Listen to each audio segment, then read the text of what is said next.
how advanced are we in deploying analytics capabilities for our marketing and our sales team to help them do their jobs better, right? And so when we looked at that sort of question, and we asked kind of a host of questions around that area, those maturity scores were pretty bad. So about 75% of the companies were sort of at this medium, almost 50% were at this low maturity level, right? And so what does that mean? One of the fundamental questions that we asked was, are your key teams aware of the marketing spend ROI by, let's say, channel or sub-channel, or perhaps medium, right?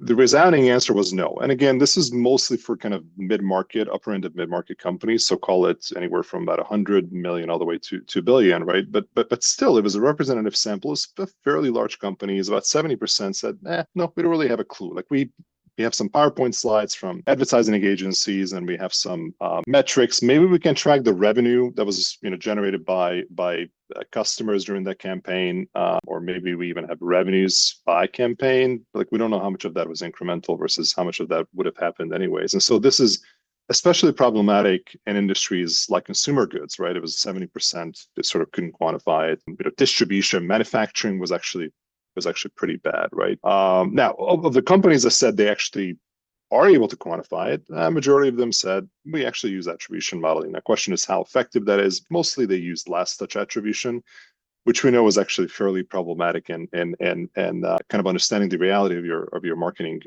impact, right? And then about 20% use MMM or marketing mix modeling, and about a quarter of them use both, right?